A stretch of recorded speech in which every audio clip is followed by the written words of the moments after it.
Hello மக்களே, Salangai Oli John 22க்கான review தான் நம்ம பார்க்க போகிறோம். அபூர்வா ஜெயவர்தன் டாக்டரை போய் மீட் பண்ணி ஃபஸ்ட்டு எமோஷ்னலாக பேசுகிறாங்க.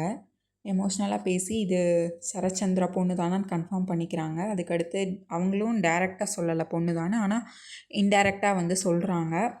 அதுக்கடுத்து அபூர்வா ரொம்ப கோவமாயிடுறா. நாளைக்கு நீங்கள் ரிப்போர்ட்டை நீங்கள் நெகட்டிவ் ரிப்போர்ட் தான் கொடுக்கணும், நான் யாருன்னு உங்களுக்கு தெரியாது, அந்த மாதிரி ரொம்ப கோவத்தில் கத்துறா. அப்புறம் ஒரு பிளாங்க் செக்கை கூட சைன் பண்ணி கொடுக்குறா. ஆனால் அந்த டாக்டர் ஜெயவர்தன் டாக்டர் ரொம்ப நேர்மையான டாக்டர். அவர் கிழித்து அபூர்வா மூஞ்சிலே எறிகிறாங்க. எரிஞ்சோன்னே உடனே அபூர்வா ரொம்ப கோவப்பட்டு கத்திட்டு அந்த ஹாஸ்பிட்டலை விட்டு வெளியே போயிடுறா. இதை பின்னாடி இருந்து செரியும் கேபியும் பார்க்குறாங்க. பார்த்துட்டு செரி ஹேண்ட் ஷேக் பண்ணுறான் அந்த டாக்டர்கிட்ட. ரொம்ப தேங்க்ஸ் டாக்டர், நீங்கள் உண்மையாக இருந்ததுக்கு, நீங்கள் ரொம்ப நேர்மையாக இருந்ததுக்கு ரொம்ப தேங்க்ஸ் அப்படின்னு சொல்கிறாங்க. அதுக்கடுத்து அந்த சீன் அப்படியே முடிஞ்சிருது. அடுத்து இங்கே வீட்டுக்கு வந்தால் ககனோட அம்மாவும் சாரதாவும் பூரணியும் காய் வெஜிடபிள்ஸ் கட் பண்ணிகிட்ருக்காங்க. அப்போ ஒரு குட் நியூஸ் அத்தை அப்படின்னு சொல்லிட்டு அவள் வரா. பூமி வரா. அவர் ஃபாரன்சி லேபில் நான் தான் சரச்சந்திரா பொண்ணு அப்படிங்கிறது கன்ஃபார்ம் ஆயிடுச்சு. அவர் ரொம்ப நேர்மையான டாக்டரு. அவர் பொய் சொல்ல மாட்டார். அபூர்வா மிரட்டினதுக்கும் அவர் பயப்படல. அவர் நான் நேர்மையாக தான் இருப்பேன், நான் உண்மையை தான் சொல்லுவேன் அப்படின்னு சொல்லி அபூர்வா ரொம்ப திட்டி அனுப்பிச்சிட்டாங்க. நான் ரொம்ப சந்தோஷமாக இருக்கேன். இது எல்லாருக்கும் குட் நியூஸ் அப்படிங்கிறது சாரதா சொல்கிறா. இல்லை எல்லாருக்கும்லாம் இல்லை, எனக்கு தான் இது குட் நியூஸ் அப்படின்னு சொல்லிகிட்டு இருக்கா. அதுக்கடுத்து நான் தான் சமைக்க போகிறேன் அப்படின்னு சொல்லிட்டு பூமி நீங்கள் இது பண்ணுங்கன்னு சொல்லிட்டு பூர்ணியும் அவங்களையும் எழும்பிட்டு அங்கே பூமி போய் உட்காந்து காய் கட் பண்ணிகிட்ருக்கா. ரொம்ப சந்தோஷமாக ரொம்ப ரொம்ப எக்ஸைட்மெண்ட்டோட கட் பண்ணிகிட்ருக்கா. அப்போ காய் கட் பண்ணும்போது அவளோட கையை கட் பண்ணிடுறா. உடனே ஐயோ அம்மா அப்படின்னு சொல்லிட்டு ரியாக்ட் பண்ணுறா. பின்னாடி ககன் லேப்டாப் எடுத்துகிட்டு உட்காந்துருக்கான். அவன் இங்கே நடக்கிறதான் கேட்டுட்ருக்கான். பட் இப்படி பண்ணோன்னே அதுக்கடுத்து பூர்ணி ஃபஸ்ட் எய்ட் கிட் எடுத்துகிட்டு வரேன்னு சொல்லிட்டு சாரதாவும் பூமியும் உள்ளே போகிறாங்க.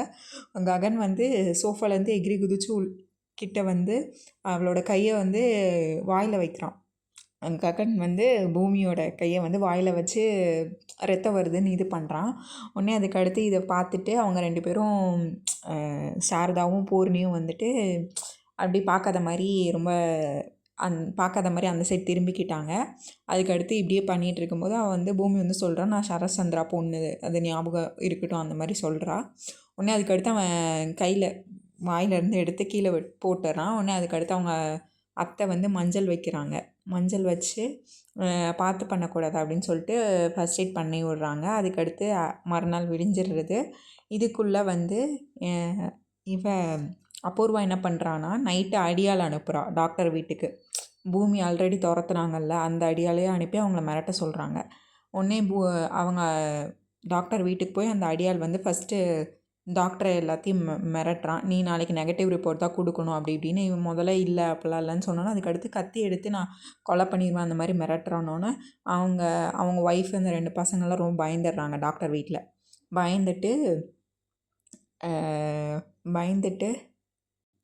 பயந்துட்டு அவங்க சரி நான் நீங்கள் சொல்கிற மாதிரியே செய்கிறேன் அப்படின்னு சொல்கிறான். உடனே அந்த அடியால் அபூர்வா கால் பண்ணுறான். நாங்கள் டாக்டரை இது மிரட்டியாச்சு, அவன் நாளைக்கு உங்களுக்கு சாதகமாக தான் சொல்லுவான், நீங்கள் தைரியமாக இருங்க அந்த மாதிரி சொல்கிறான் அடியால் கால் பண்ணி.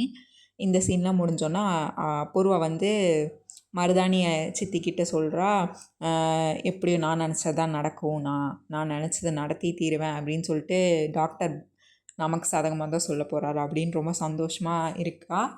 இதுக்கு அடுத்து தான் ட்விஸ்டே இப்படி நடக்குது. மறுநாள் காலையில் ஃபஸ்ட்டு அபூர்வா கோர்ட்டு கிளம்பிகிட்ருக்கா. கோர்ட்டு கிளம்பும்போது அவங்க செரியும் கேபியும் கீழே இறங்கி வராங்க. நாங்கள் நைட்டே அடியால் அனுப்பி அங்கே மிரட்டிட்டேன், அவன் எனக்கு சாதகமாக தான் சொல்ல போகிறான் அப்படிங்கிறத அவள் சொல்லிடுறா கேபிக்கிட்ட. கேபி ரொம்ப அவசரமாக கார் எடுத்துகிட்டு கோர்ட்டுக்கு முதல்ல ககன், பூமி, சாரதாலாம் நிற்கிறாங்க.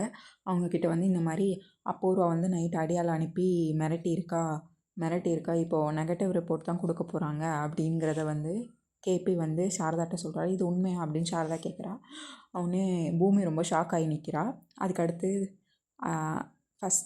அதுக்கு முன்னாடி வந்து ககன் வீட்டிலேருந்து கிளம்பும்போது சாரதா வந்து பூஜை பண்ணுறா. பூஜை பண்ணி கடவுள்கிட்ட வேண்டுறா, எனக்கு நல்ல முடிவாக இருக்கணும், பூமி வெளியே வரணும் அப்படின்னு சொல்லிட்டு. அதுக்கடுத்து எல்லாமே நல்லதாக நடக்கும் அப்படின்னு சொல்லிட்டு பூஜை பண்ணுறா. அதுக்கடுத்து பூமி ஆசீர்வாதம் வாங்குறா. அவனே நீ வந்து என் பையனை கல்யாணம் பண்ணிவிட்டு சந்தோஷமாக இருக்கணும் அப்படின்னு சொல்லிட்டு சாரதா ஆசீர்வாதம் பண்ணுறா. அப்புறம் கோர்ட்டுக்கு போகிறாங்க. ககன் முதல்ல வரலை. அதுக்கடுத்து ககனை பேசி கோர்ட்டுக்கு வாங்கன்னு சொல்லி கூட்டிகிட்டு வரா சாரதா.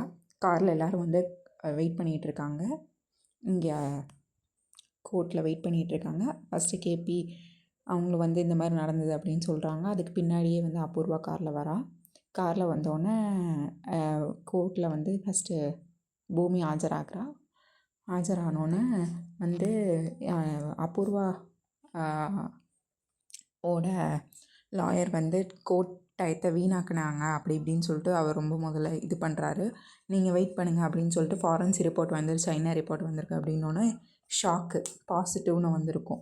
இதில் என்ன நடந்திருக்கும்னா, ககன் வந்து அந்த அடியாள் ஃபஸ்ட்டு மிரட்டினதுக்கப்புறம் ககன் நைட்டு வீட்டுக்கு போவான். அதுக்கு அடுத்து என்ட்ரி தருவான் உள்ள.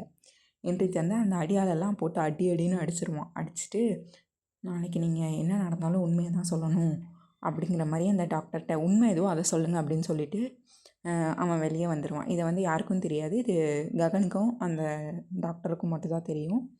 அப்புறம் இதை அங்கே பாசிட்டிவ்னு வந்தோன்னா ரொம்ப அபூர்வ ஷாக் ஆயிடுவா. எப்படி பாசிட்டிவ்னு வந்துச்சு. அதுக்கடுத்து ககன் வந்து பின்னாடி போய் சொல்லுவான், உனக்கு எப்படி நடந்துச்சுன்னு தெரியணுமா, நேற்று நீ அடியால் அனுப்புனல, அதுக்கடுத்து நான் சீரியல் குட்டி ரிவ்யூவை சப்ஸ்கிரைப் பண்ணிக்கோங்க டெய்லி ரிவ்யூஸ்க்கு. தேங்க்யூ.